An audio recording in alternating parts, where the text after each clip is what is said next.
Aaron Wary, hello. Hey, Jamie. And hello to everybody else who's listening as well. Aaron is, as many of you already know, my colleague and the CBC's senior parliamentary reporter. And today we are going to discuss the fallout from the vast global tariffs that Trump announced Wednesday, how it will affect the country, and the election campaign moving forward. All right, let's do it. So, Aaron, let's start with the press conference that Prime Minister Mark Carney gave starting late Thursday morning. He paused his campaign to deal with this. He was responding to the global tariffs announced by Trump Wednesday that Canada dodged, but Trump did come for us first. We are currently facing auto tariffs that went into effect Thursday, aluminum and steel tariffs, and the energy sector at a lesser number. These are big problems. And so, big picture, what did we hear from Mark Carney on Thursday? I think there were a few different messages. One was to remind Canadians, I think, that even though, what Trump announced yesterday didn't add anything to what this country and its economy is facing, there are still these previous rounds of tariffs that Canada is dealing with. The sort of quote unquote fentanyl tariffs, for lack of a better description, the auto tariffs, the steel and aluminum tariffs. There are still these problems that Canadians face. And so I think he seemed to kind of go out of his way to kind of remind people of that. So while it's progress that further tariffs were not imposed on Canada yesterday, the President's actions will reverberate here in Canada and across the world. Three different sets of U.S. tariffs remain in place and will continue to pose significant threats to Canadian workers and Canadian businesses. Because I think there was an initial reaction yesterday of, Canada has sort of escaped the worst. So he was, I think stressing that this is still going to be very difficult. There are still these problems. He, was outlining exactly what Canada is going to do in terms of a response, in terms of retaliatory tariffs. He made the commitment that all, and I repeat, all of our tariff proceeds will go to protect workers affected by the tariffs. And then I think he was really, trying to underline a point he started to make kind of more explicit last week, which is this idea that the old relationship between Canada and the United States is over. And really stressing that something has changed here, that the United States, the idea we had of the United States has changed, the way the global economy works is changing, and that this is going to require a big effort and a lot of change going forward. The global economy is fundamentally different today than it was yesterday. The system of global trade anchored on the United States that Canada has relied on since the end of the Second World War, a system that, while not perfect, has helped to deliver prosperity for our country for decades, is over. Our old relationship of steadily deepening integration with the United States is over. Fair for me to say that there were parts of that speech that really felt like it was a wartime speech. Yeah, I think that's exactly true. His language on this is so stark in terms of the idea of American leadership, economic leadership is over. The idea of a deepening, the old relationship is over.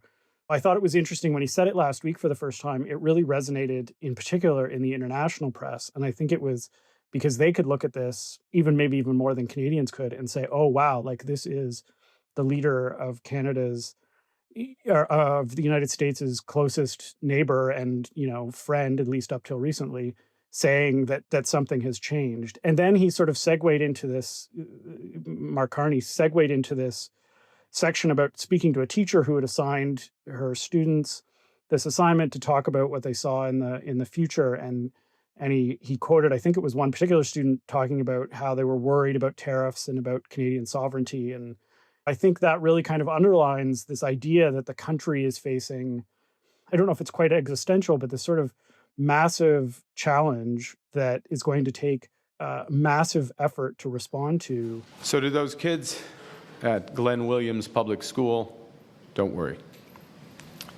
With your spirit, with that of your parents, their friends, and people like them across this great country, all pulling for Canada, We will build an even better Canada for your future, because that's who we are.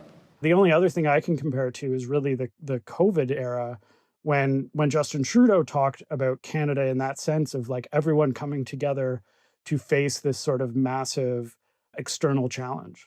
Those moments you just talked about really stood out to me. The other one that really stood out to me was when he talked about how things were going to hurt moving forward and that he didn't want to give people false hope. The president believes that what he is doing is best for the American economy. He believes that it's best for American workers.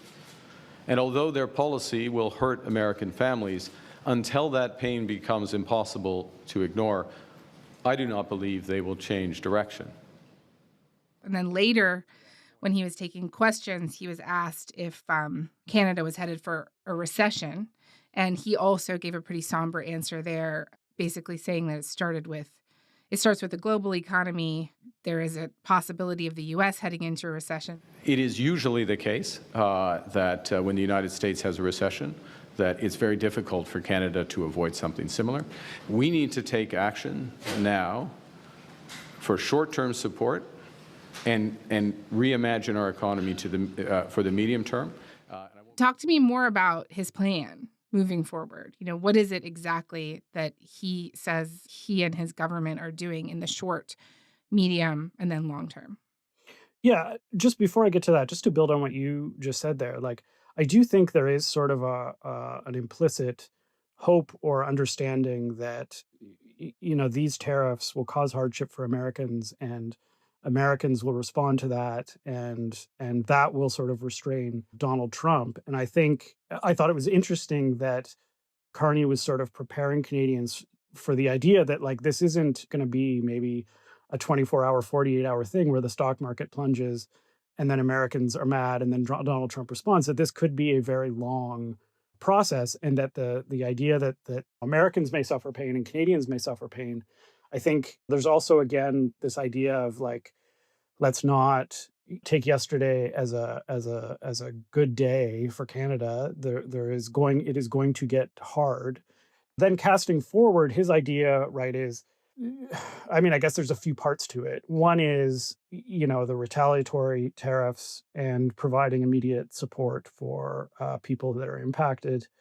The other was he introduced this idea of banding together with other quote unquote like-minded countries, referred to several European nations and Mexico in that context. And then he talked about an idea he's also sort of offered before, which is, we will need to do things previously thought impossible at speeds we haven't seen in generations.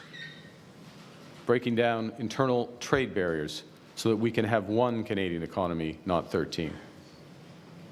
Making Canada more productive and competitive. Building things in this country again. Millions more homes.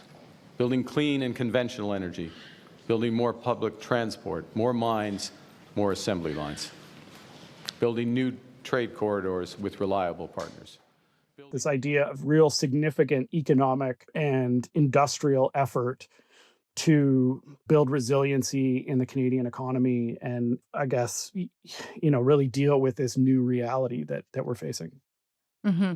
And just on the retaliatory tariffs, probably worth us mentioning, like the new ones that he announced today. Canada will be matching 25% tariffs on non-CUSMA vehicles made in the U.S., and it will not affect auto parts and will not tariff Mexico. So that's the new retaliatory tariff added to the other ones that we already have. This idea that we may band together with other like-minded countries, at one point he said, and if the United States no longer wants to lead, Canada will. I can also see how this could put a leader in a bit of an interesting dilemma moving forward, right? Like where you're having to deal with whether or not you are banding together with other countries or trying to negotiate the most favorable deal for yourself with the United States, right? Yeah, I do think there is kind of this emerging question or debate or discussion about exactly how Canada is navigating this reality. Are we trying to find common ground with the United States and get these tariffs off the table? You've heard Doug Ford, the Ontario Premier, talk about an AMCAN fortress. Are we trying to sort of pivot to other alliances, other trading partners, other nations? Where do we kind of fit in this? And I'm not an international relations scholar, but I suspect the answer is probably a combination of the two. But it does seem like that is part of the discussion that maybe needs to be had going forward. Is yes, we have to deal with these tariffs, and yes, we have to figure out how we're going to have trade with the United States. And Mark Carney talked today about still being, security allies and partners with the United States. But to what degree are we trying to keep relations with the United States, and to what degree are we trying to find stronger and new relations with other countries?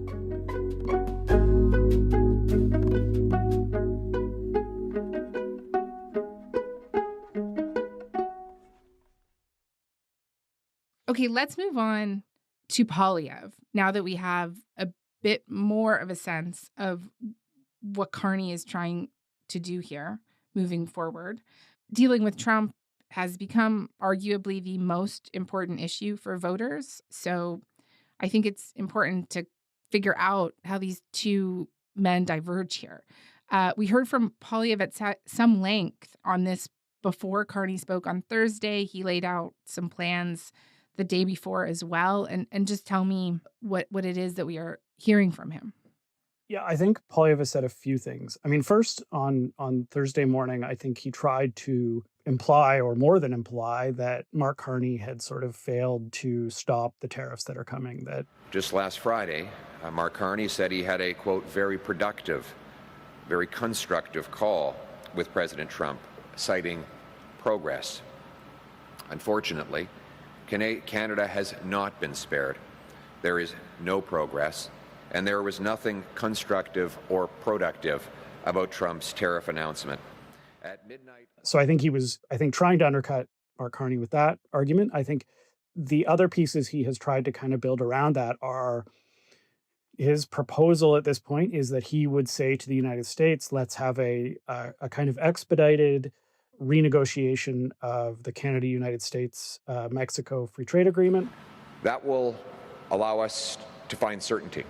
I will also propose that in the meantime, both sides suspend tariffs. To be clear, no counter tariffs from Canada will be removed unless and until the Americans do the same. But the argument to President Trump will be this: put aside the uncertainty, the job loss, and stock market crashes on both sides of the border. Pause the tariffs until we can hammer out a deal. I think it's interesting, and to a certain extent, that Pierre Poilievre says, let's renegotiate the existing agreement. Mark Carney sometimes seems to cast it as, let's have an entirely new agreement. It's hard to know exactly whether there's a big difference there, but I think there's a slight difference right now, it seems. And then, the other piece of this for Pierre Poilievre is that his focus on it would be on strengthening the Canadian economy so that it is not, in his words, under Trump's thumb anymore. I think at this point there's a bit of a divergence, if there is one, on sort of how they're framing the situation. I find Mark Carney's language far more stark in terms of the world has changed, and we need to adapt to this new world. And Poilievre's is a bit more straightforward in terms of we need to renegotiate CUSMA, and in the meantime, we need to strengthen the Canadian economy so it can withstand these threats. Right. He seemed to imply that, to entice the Americans, the revenue from, I guess, this expanded trade from the negotiation would all go to massively rebuild our military so that we can carry our weight and keep our continent safe.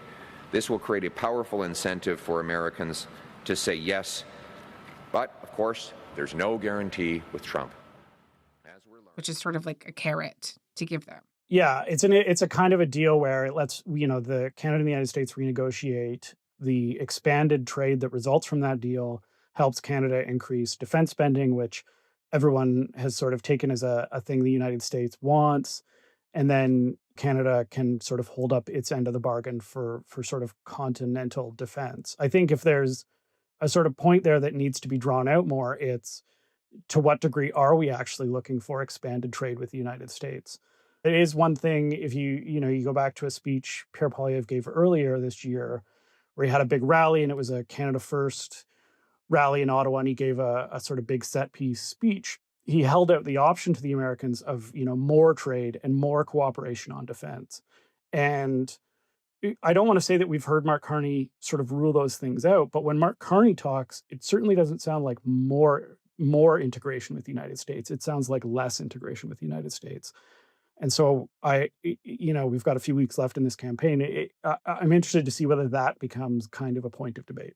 Like, why do you think that divergence exists right now? Where we have one candidate really talking about how the world has changed as we know it, and the other one, I think probably fair to say, focusing on kind of more practical solutions to the crisis that we find ourselves in. Certainly, he's not downplaying the fact that we're in a crisis, but yeah, I mean, this requires some speculation, but it feels a bit, I think there was a time when there was more sort of a belief that the future lay in sort of more work with the United States, on critical minerals, for instance. And it starts to feel like Mark Carney is looking at this and saying, no, the idea of being closer to the United States, like we actually need to pivot away from that. There's always been talk about trade diversification in Canada going back decades, and are we relying too much on the United States? And I think there's a certain commonality between Poilievre and Carney in terms of both saying, there needs to be less reliance, we need to be more self-sufficient. The economic plan I've been announcing throughout this election is to unleash our industry, to make it strong, self-reliant, sovereign, so that we can stand on our own 2 feet and stand up to President Trump. But Carney seems to be pivoting, seems to be taking a view that what's going on is much bigger than a tariff battle or a trade war.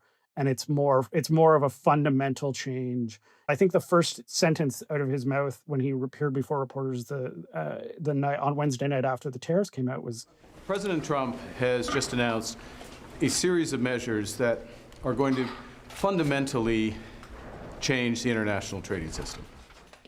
It would appear, at least, that Mark Carney is taking a view that this is a much more fundamental, long-term change in the way the world works.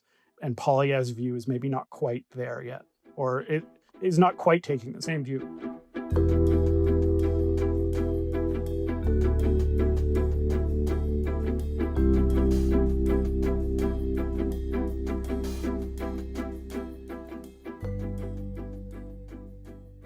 As we know, one sector that is being hit extremely hard by these tariffs is our auto sector.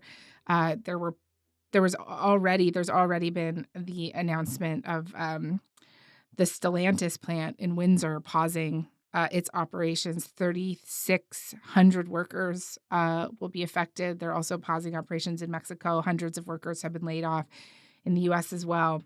And Poilievre announced that the sales tax on Canadian-made vehicles is going to be eliminated under his government. Axing the GST on a $50,000 Canadian-made automobile will save $2,500 to the car buyer.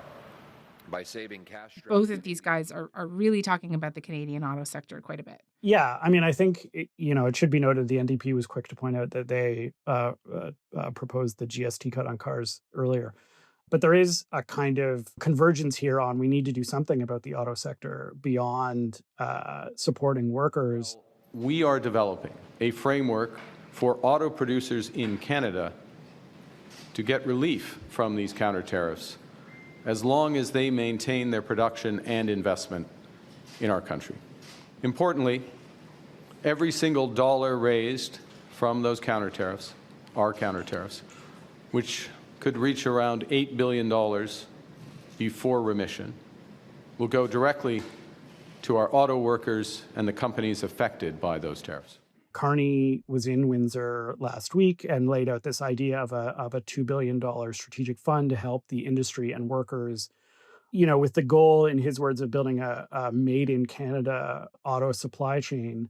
I think that is another point where there's at least some convergence on the idea that something needs to be done to help the Canadian auto sector. I think there's still a debate to be had about exactly, again, what that looks like in terms of are we still, for the most part, integrating our car or automotive industry with the United States, or are we building something completely different?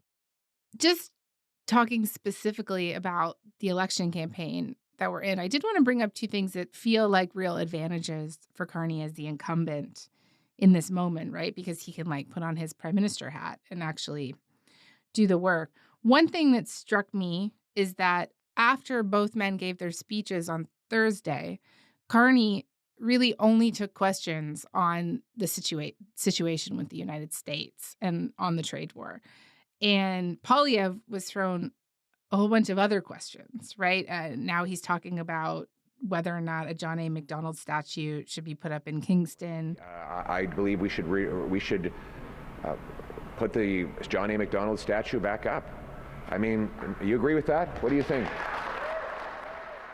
He's answering questions about how his party has turfed 4 people in a matter of days for inappropriate stuff. Another Conservative candidate has been dropped from the campaign over alleged social media activity. This comes after 3 other Conservatives were dropped. Mark McKenzie was dumped after CTV News obtained an audio recording of a 2022 podcast in which McKenzie supported public hangings.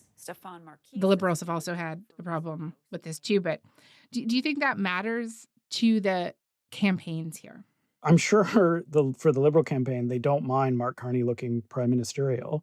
And the questions that he got as opposed to the questions Pierre Poilievre got really go to the fact that Mark Carney has more to answer for and more to talk about now. He is the prime minister. He is in charge at this moment. And so his response, he has more to be asked about and he has more to say. Pierre Poilievre is obviously running to be prime minister, but he can still sort of only talk at this moment about what he would do or what he thinks of what Mr. Carney is doing. I know that the NDP has, as we've been talking about on the show, has been really quite sidelined here for the moment in this campaign. Their support is really bottoming out, but they did pitch something today straight out of the First World War. And just tell me about this. Yeah, it's, we're in strange times when we're talking about victory bonds again. Instead of relying solely on banks and paying debt and interest to those banks, let's pay interest to Canadians instead. And so I'm inviting Canadians to do their part, and this would be a way to do so.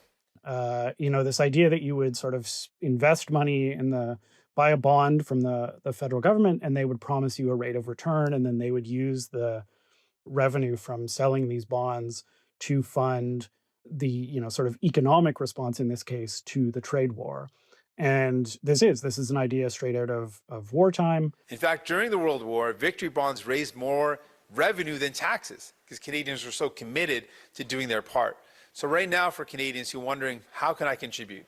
A victory bond would be a guaranteed investment where you would purchase a bond, a 5-year or 10-year, and if you hold it to maturity, you would get all the revenue tax-free. So it's been sort of kicked around a bit in the last little while as maybe something that needs to be brought back. It is, as you say, the NDP is really struggling to be in on this conversation because the polls show that there's sort of a clear kind of 2 leading options to be prime minister. And Jagmeet Singh is really having a hard time sort of elbowing his way into this conversation. So this is, maybe something that gets them some attention and gets them maybe a bit more traction than they've had in the first 2 weeks.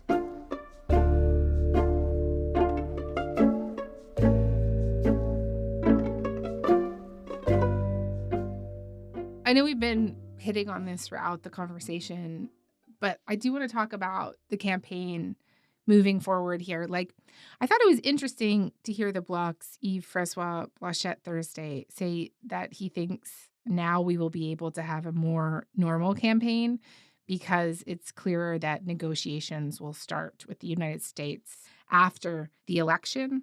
I don't know about that. I would love to hear your thoughts on how you think that this is going to play out from here. But it feels like we're heading into a second phase here, Canada was really the focus of Trump's taunts and ire and ridicule for many, many, many months. And now it does seem like he does have all these other targets, other countries that he's now going up against. So how do you think all of this is going to play out in the campaign? What challenges does each candidate face? So if one was a cynic, I suspect they would say that Mr. Blanchet would like the Trump issue to go away because it would probably be easier for him to, again, similar to the NDP, get into the conversation if there was less concern about Donald Trump. I think, though, that it's really hard to look at this and say, oh, okay, let's put Donald Trump aside for a few weeks and we'll come back to this later. As we've already said, there are still tariffs coming. There are still going to be impacts. And beyond that, as we speak, international markets are crashing and flipping all over the place. There are going to be retaliatory actions from other countries. Maybe there's a global recession. Maybe the US goes into recession. It's hard to say that Donald Trump is a reality that Canadians can afford to sort of talk about later. And I think the conversation sort of seems to me to keep evolving. First, it was, what are we going to do about tariffs? Then it was, oh, maybe he wants to annex us. So how should we respond? This is an attack on our sovereignty. And now I think the conversation is again sort of moving. If Mark Carney is right, and if maybe maybe the debate turns to that is, okay, well, what does the world look like now? And where does Canada fit into that? And to go back to one of your guests earlier this week, Jason Stanley, the professor who's moving to the University of Toronto, talking about Canada and the Ukraine being at the forefront of the fight for freedom against, neighboring authoritarian dictatorships like that.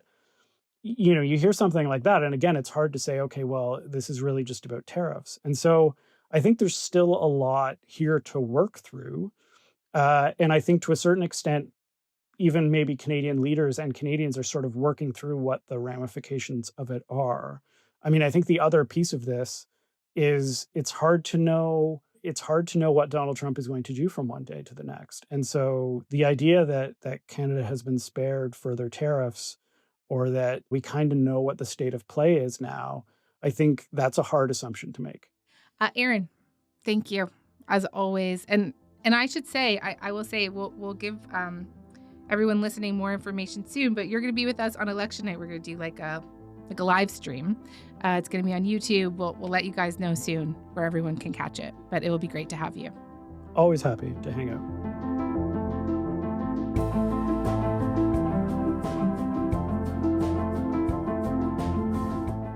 Okay, that is all for this week. And I just want to note before we go that there were some really important policy announcements made this week during the campaign, big announcements from the parties on housing, for example. We are going to get to that, I promise.